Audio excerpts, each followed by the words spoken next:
promised the paradise. And among them, we'll start with Abu Bakr Siddiq radiallahu anh. As we know, among the 10, he was the first caliph after Rasulullah passed away as well. He was one of the closest friends of Rasulullah. And inshallah we'll see more. Now the thing is, Abu Bakr's life is very extensively covered in the Seerah books. And I can talk about Abu Bakr, inshallah, if you like, for the whole year. Not one semester, I'm talking about the whole year, we can just talk about Abu Bakr Siddiq. But since we want to cover all 10, I'll try to condense it somehow in a manner that probably 5, if I stretch it, maybe 3, but 5 talks. And I know that, because I did this before, and it took me about 26 weeks in one of the masajids. And 26 weeks, and I had to really skip a lot of things. Okay, so it's obviously it's very difficult. But inshallah, we'll try to condense it to 5, and I will let you guys continue to read about Abu Bakr Siddiq. Inshallah, I will create enough motivation for us to learn more about the life of Abu Bakr Siddiq radiallahu anhu. Okay. And just a beginning part about just the talks that we'll be doing. Obviously, we're talking about the life stories of the Sahaba here. And when you talk about these kind of a seerah or the life biography of the Sahaba, and even in the case of Rasulullah also, when it comes to the coverage done by the authors, it is not as strict as the muhaddithin they compile the ahadith. Even though many of these aspects you will see that I will quote the ahadith as well. So sometimes you may not find muhaddithin are very way too careful in reporting. One of the things is a sahabi's understanding is just an understanding of a sahabi, ijtihad. Sahaba were not the one who were getting the wahy, it was Muhammad sallallahu alayhi wa sallam. Sahaba were the one who were the best examples for us to look up to, and inshallah we can see the practicality of the Quran and the Sunnah in their lives. Okay? Now, when it comes to Abu Bakr Siddiq radiallahu anh, his name was Abdullah bin Uthman bin Amir bin Amr bin Ka'b bin Sa'ad, and it goes on until Murrah bin Ka'b. Now, because Murrah bin Ka'b was a person on whom that his lineage connects back to Rasulullah sallallahu alaihi wasallam. Okay, and this is the chart I was trying to show last week, but I was not able to. So these are the 10 promised Sahaba and how they are connected to which level of the lineage of Rasulullah sallallahu alaihi wasallam. They are connected back to the Sahaba connected to Rasulullah. For example, you can see from here Muhammad sallallahu alaihi wasallam, and then his name goes up to not necessarily Ismail. The one which is the authenticated one goes up to Adnan from the ahadith of Rasulullah sallallahu alaihi wasallam. From Adnan to Ibrahim alayhi salam, there are questions, and then for sure there is a lot of incorrect information from Ibrahim alayhi salam to Adam alayhi salam. But for us, we go stick with what Rasulullah has mentioned about his lineage, and as you can see, so this is Abu Bakr here. So now you can count that 1, 2, 3, 4, 5, 6. After 6, he goes to Murrah. And Rasulullah here as well. 1, 2, 3, 4, 5, 6, and the 7th one is Murrah. So this is where their lineage connects together. Does that make sense what I'm saying here? So you hear that a lot. That which generation that a Sahabi is connected to Muhammad sallallahu alaihi wasallam. Like among ourselves, right? We say first cousin, second cousin. When we're saying the second cousin, it is because there are 2 generations between us. So here, this is how it's talked about. Inshallah, this one, every Sahabi that we talk about, I'll try to bring this up. So we get an idea of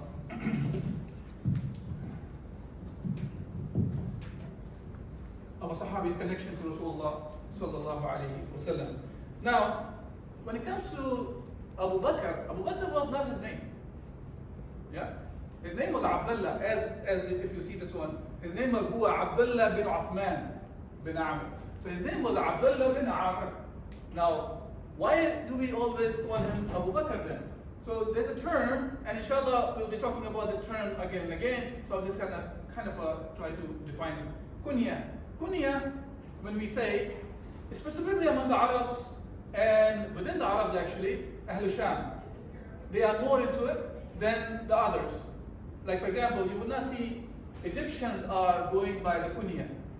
When I say kunya, okay, let me define that first. So kunya is normally goes by a person, mother of man or a woman. If they have a child, the eldest son's name they go by. So for example, a person who has the eldest son name is Abdullah, so he would be referred as Abu Abdullah, and the mother would be referred as Abdullah. Yeah, which is father of Abdullah and mother of Abdullah. Now, but kunya is also, so in general goes by the eldest son's name. But it can be, there are many other ways of calling somebody by kunya, or I think it can be called as a nickname or an alias for a person. It can also be by some attributes. Like for example, Abu Huraira, radiallahu anhu. His name was not Abu Huraira, he was referred as Abu Huraira because he used to carry a small cat. In Arabic, yeah, Hira is a cat. And Huraira, this is called, you are making something, it's put tasghir. So when you take a ism, like a noun, and make it smaller. So Hira becomes Huraira. Asad can become Usayd. Nimr can become Numair. So this is a way in Arabic you do that. So anyways, Rasulullah referred to him as Abu Huraira. That name stuck to him, and it continued to be Abu Huraira. Like Ali radiallahu anhu. Once he was lying down in the Masjid Nabawi, and he had dirt on him. And the story is a little bit longer. I'm not going to go into the story of how it happened, but Rasulullah came to him, and he dusted him off from the dirt that he has on his head and on his back, and he called him Abu Turab. Turab in Arabic is dirt. So refer to him Abu Turab. And even sometimes people joke around with each other. Somebody has a big karsh, so they'll call him Abu Karsh. Yeah, karsh means a big belly. Yeah, so they refer to them as, it's a joking way they sometimes say that. But they're attributes. So there's a story about Abu Bakr Siddiq. Bakr in Arabic is referred to a small camel as well. And he used to like those camels or the baby goats and stuff. So they refer to him as Abu Bakr, and then they struck. This is one of the reports talk about that. Others talk about that, he was from a man from a bigger tribe, is also referred as Abu Bakr as well. So Abu Bakr was his kunya, that's what I'm trying to explain here. And kunya can be kunya can be given to a person, he's not even married. As I have seen some of the brothers, they're not even married yet, they don't have any children. And they start calling themselves ahead of time, Abu Muhammad, for example, or Abu Qasim, or and names like that. And I guess they're hoping when they get married, they will call themselves or they have a child like this. But sometimes these names stuck to them, and people continue to call them by this kunya. So that's what the kunya is. Yeah, I hope that explains. And if there's any question, I can talk more about that.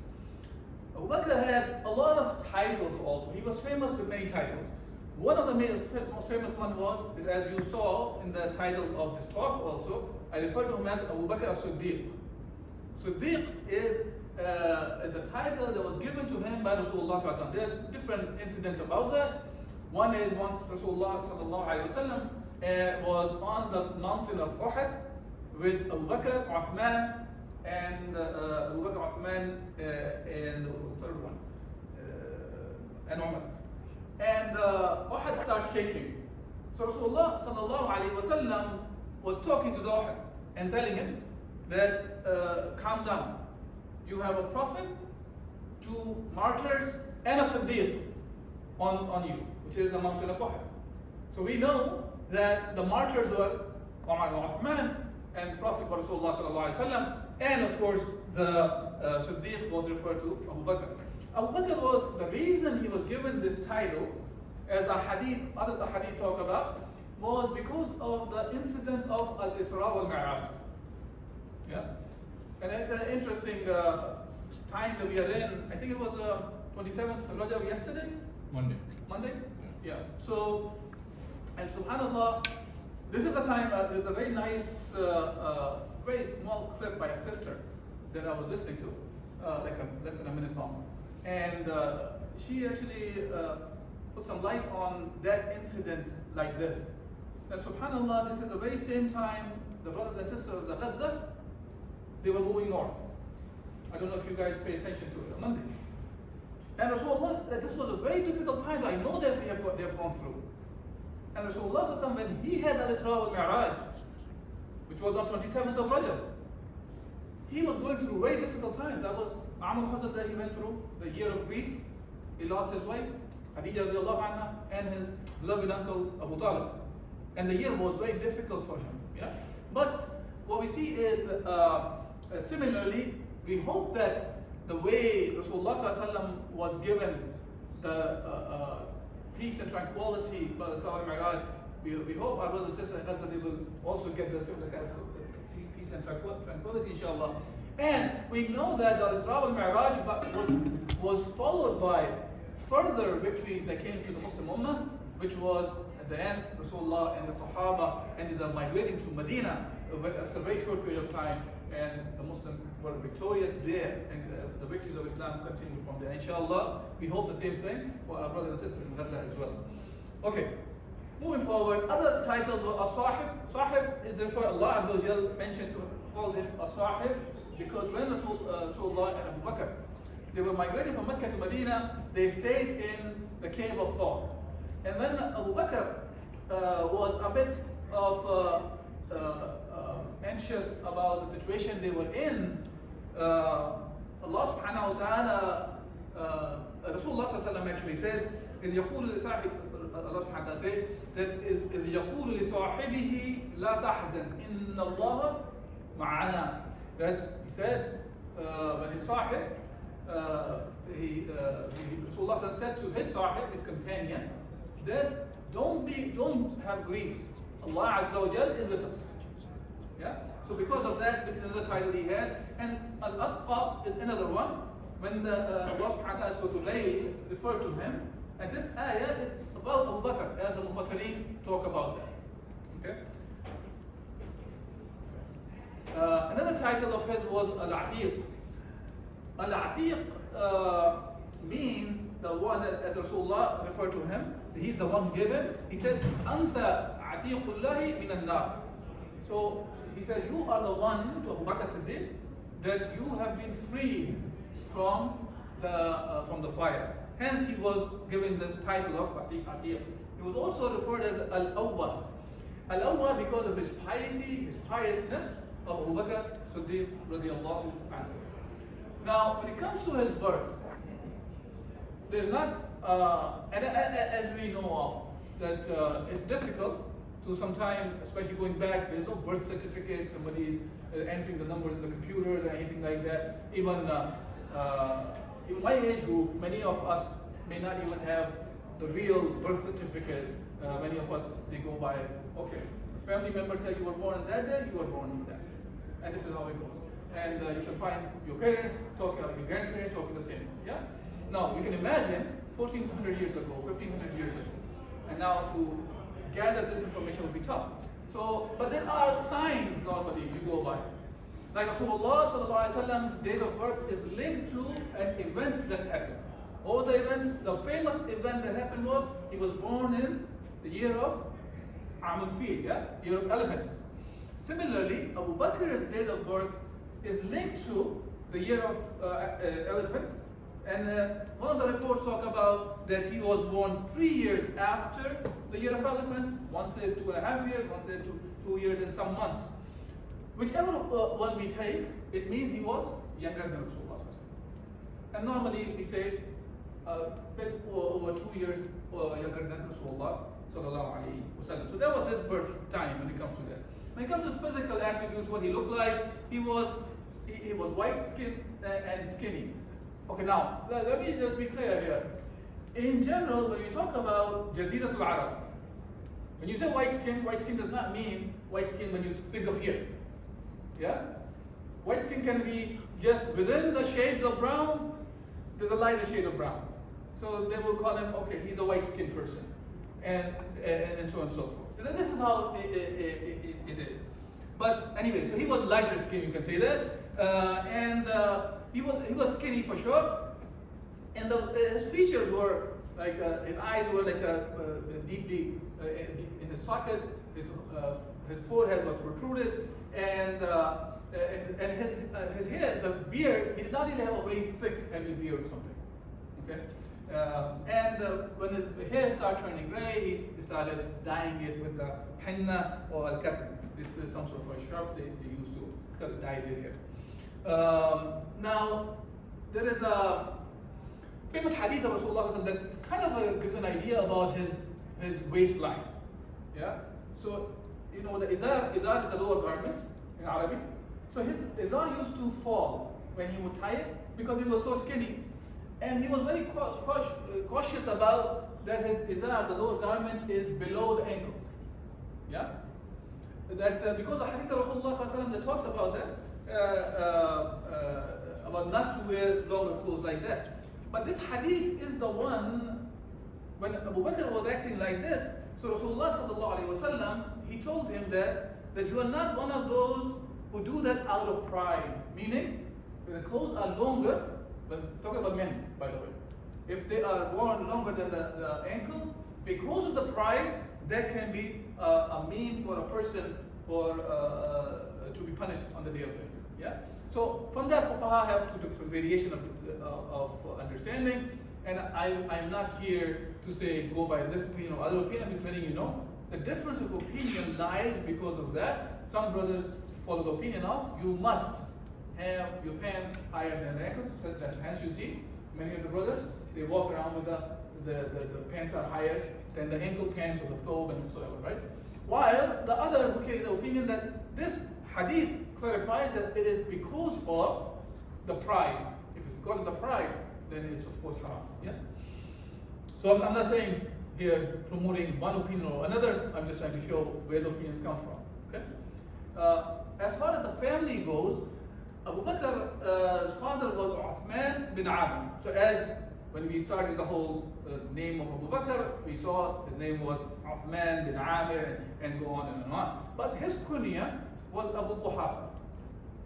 Okay, and Abu Bakr, and we'll talk about that as well. Abu Bakr Siddiq radiallahu anh had a very interesting life in Islam as well. So I'm trying to go in order. First, I'm just giving an idea about his life, which family he belonged to, how many kids he had, how many wives he had, and also then we talk about his life prior to Islam, and then we'll move into after Islam as well. Okay. His father, he did not accept Islam for a very long time. So Abu Bakr, we know he was one of the very first ones who accepted Islam. But his father accepted Islam after Fath Makkah. Fath Makkah, conquest of Makkah happened 8 years after Rasulullah migrated to Medina, meaning 21 years after Muhammad was appointed as a prophet. So 21 years, Abu Bakr radiallahu anh, had to live like this. The father has not accepted Islam. This is a very painful thing for a believer. Yeah? And similarly, we'll see that his eldest son, Abdul Rahman, he did not accept Islam until Sulh Hudaybiyah. Sulh Hudaybiyah, meaning we're talking about it happened the 6th year after Hijrah, so 6 plus 13, 19 years. 19 years, so he was aware of that his son and his father, his generation above one person, and the person from his children has not accepted Islam. So it's a tough thing for anyone to live like that. Okay. Now his mother's full name was Salma bint Sa'd ibn Amr, and goes on. But she was her kunya was al Khair, and she embraced Islam during the earlier stages of Rasulullah's da'wah, and inshallah we'll talk more about that. Okay, now this is his family, wives and children. So he had 4 wives: Asma bint Umays, Qutayla, and Ruman, and Habiba bint Khazraji. It's Kharija. Okay. From Asma, he had one son, Muhammad. From Qutayla, he had a son, Abdullah, and a daughter, Asma. Asma bint Abi Bakr, famous Sahabiya. And from Ruman, he had Abdurrahman and Aisha, and Habiba, he had Kulthum, and she was the last child that was born to Abu Bakr, and actually she was born after Abu Bakr passed away. His wife was pregnant with Kulthum. Abu Bakr had altogether, as in this presentation we're discussing from the reports that I collected, at least 3 sons and 3 daughters. And one interesting thing about that is, as we will go on and see, all 3 of his daughters were married to people of Jannah. People of Jannah. Asma married to Zubair bin al-Awwam. Okay? Aisha married to Rasulullah sallallahu alaihi wasallam. Yeah? And Kulthum married to Talha bin Ubaidullah. So there were all three of them, the daughters married from the people of Jannah. Look at the kind of a family Abu Bakr Siddiq radiallahu anhu had. Now, quickly, so I'm not going to go into too much details about that. So Qutaylah, we talked about her.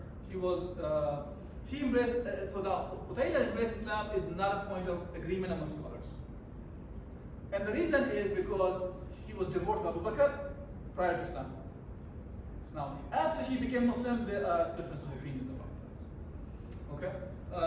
Now, the other wife was Ruman. Ruman was from Banu Kinana, and her husband, Al-Harith bin Sakhbara, he died in Mecca, after which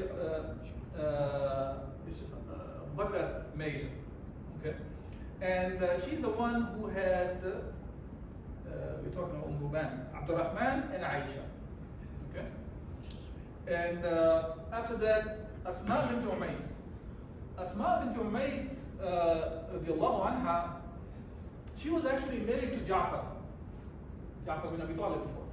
And she was from the early Muslims. She migrated to Habasha with Ja'far, radiallahu anhu. And then she came back from Habasha, and then she migrated to Medina from there as well. So twice she did migration. And then, right after that, Battle of Mu'tah happened, and Ja'far radiallahu anhu was martyred. After that, Abu Bakr Siddiq radiallahu anhu married to Asma bint Umais, and after Abu Bakr passed away, Ali radiallahu anhu married Asma bint Umais. Now, this is an interesting thing that you will see throughout different Sahaba's life. Yeah?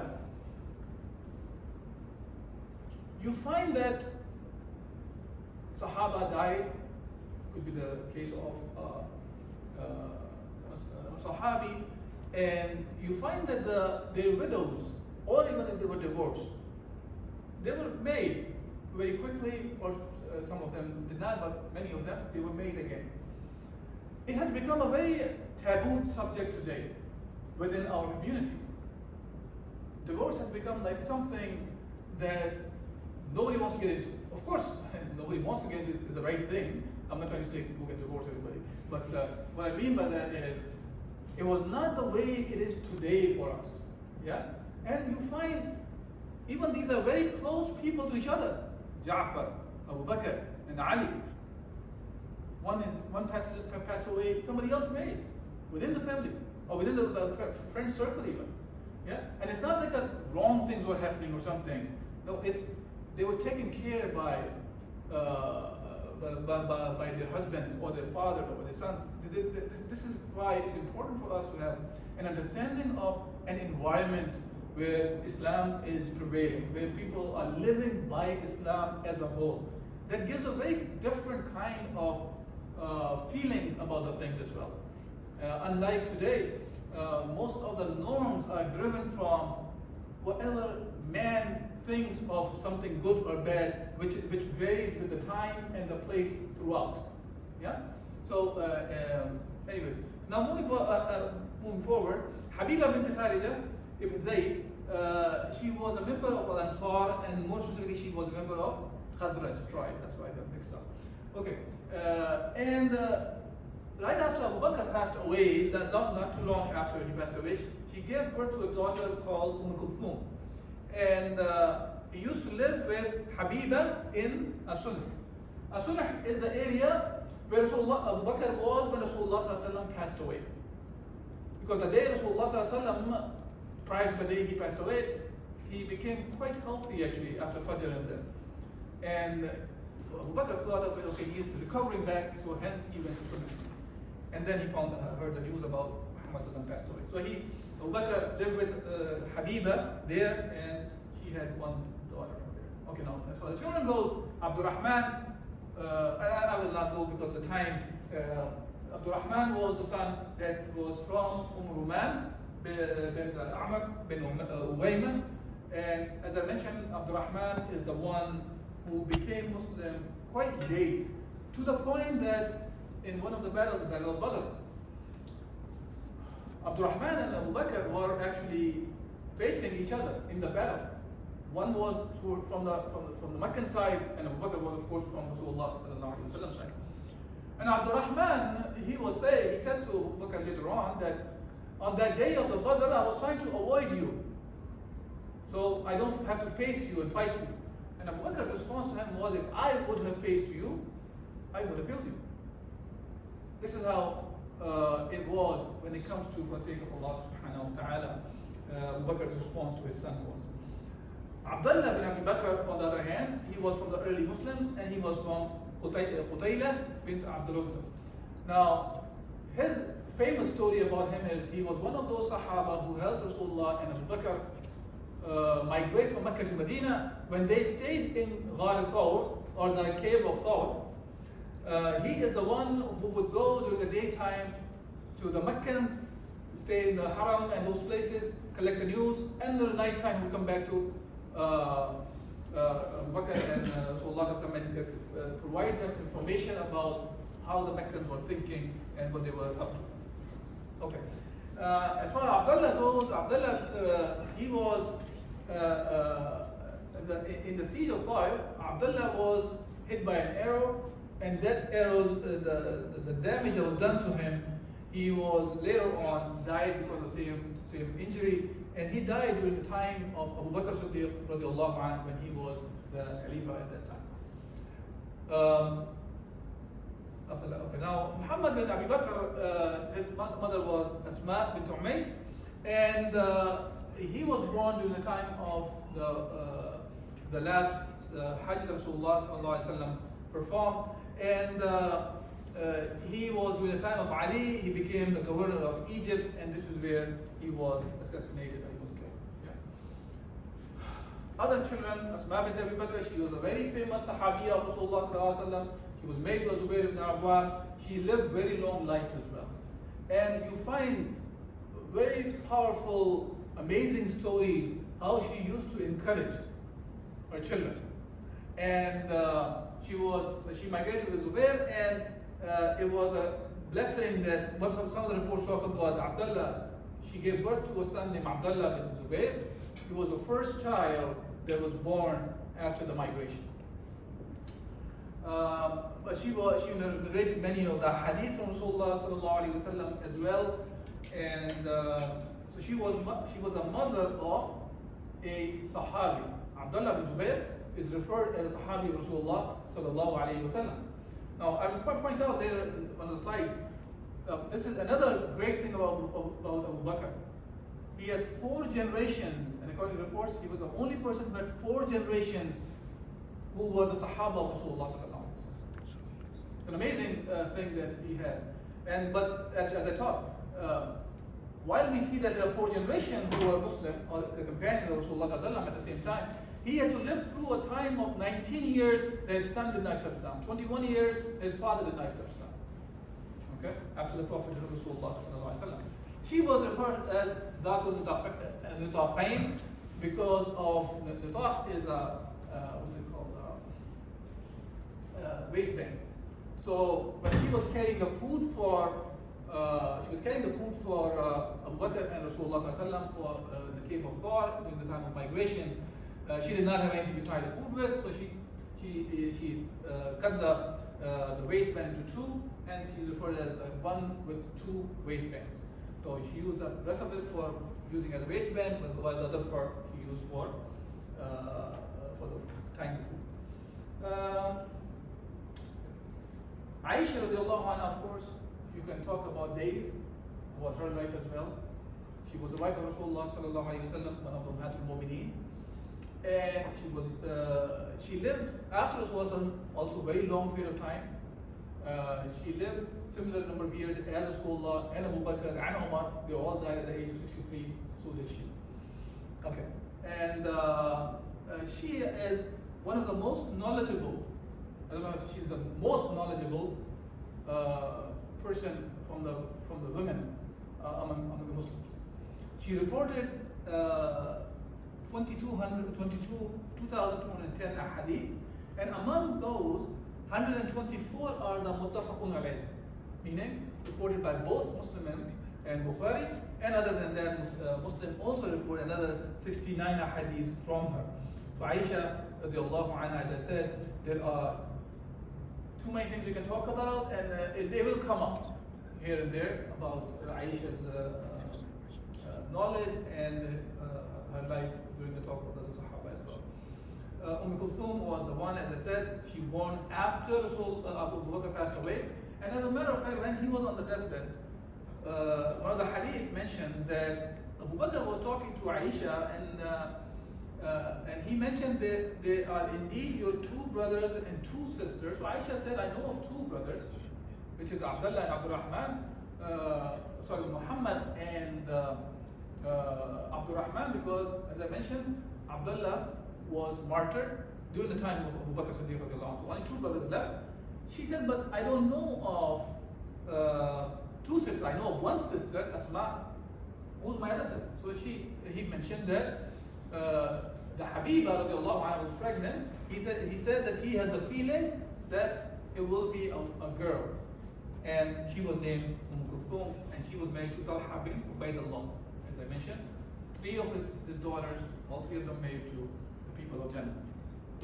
Two from those 10, and one was Rasulullah sallallahu alaihi wasallam himself. Alright, now uniqueness about him, the family that I was talking about, Abu Bakr's family. And this is the uniqueness I was referring to. If you look at that, this is the parents of Abu Bakr. They became Muslim. Abu Bakr himself was a Muslim at the time of Rasulullah sallallahu alaihi wasallam, and they were companions of Rasulullah. And his sons and daughters, and besides that, he had grandchildren who were also Muslims as well. The two grandsons, one was Muhammad bin Abdurrahman and Abdullah bin Zubayr.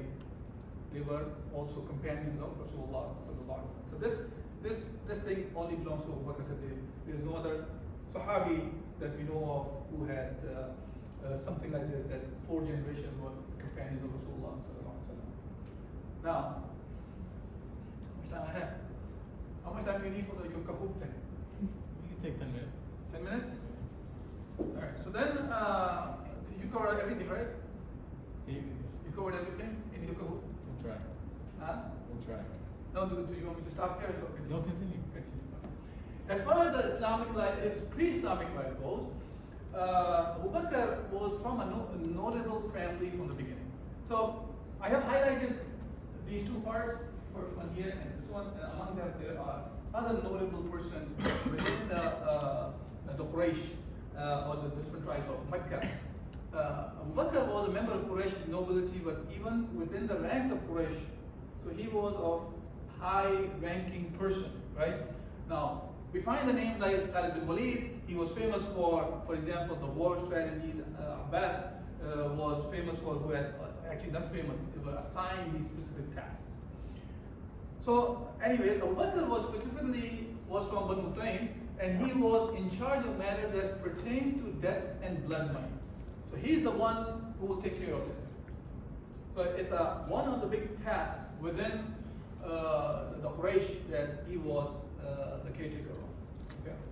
Now, when it comes to his knowledge about genealogy, Rasulullah says, Inna Abu Bakr alamu Quraysh bi ansabiha, that Abu Bakr is the most knowledgeable about genealogy. Now, it sounds like a strange thing to nowadays that, oh, what's the big deal of knowing about genealogy? Yeah. Those days, in the tribal system, that Rasulullah was appointed as the Prophet, and the da'wah it was going on, in that da'wah we find that the genealogy knowledge was very important. Because the way Rasulullah actually used to take Abu Bakr with him when he was calling the leaders of different tribes to accept Islam and support Rasulullah sallallahu alaihi wasallam to implement the deen of Allah subhanahu wa ta'ala. And Abu Bakr used to be along with him, whether it was Banu Shayban or Banu Amr bin Sasa, and so on and so forth, that he was with him. And the idea was so he could tell Rasulullah sallallahu alaihi wasallam about the strength of the tribe that they were approaching. Okay? So that's why this is important. He was a trader, a tajir, and in the days of ignorance, he was a famous businessman, and he had visited Sham many times, and he actually met the rahib that also talked about Rasulullah sallallahu alaihi wasallam that he was waiting for, a prophet who loved Rasulullah sallallahu alaihi wasallam. And we'll talk about when he became Muslim, how he became Muslim. Now, when it comes to his qualities, at one time Abu Bakr was about to leave Makkah as well. Okay? Now, Abu Bakr was about to leave Makkah, and Ibn Daghina, he is the one, he stopped Abu Bakr. And the way he talked about Abu Bakr is not much different than Khadija radiallahu anha talked about Rasulullah sallallahu alaihi wasallam when he came back after the first revelation was revealed to Rasulullah sallallahu alaihi wasallam. He was very anxious about what was happening to him, and she comforted him. And Ibn Daghina said the very similar way. He said, Abu Bakr, a man like you should not leave his homeland, nor should he be driven out, because you help the destitute, earn their livings, and you keep good relations with your kith and kin, help the weak and poor, entertain guests. This is the similar words said by Khadija radiallahu anha to Rasulullah sallallahu alaihi wasallam. So look at the qualities that he had prior to Islam. He was not even Muslim at that time.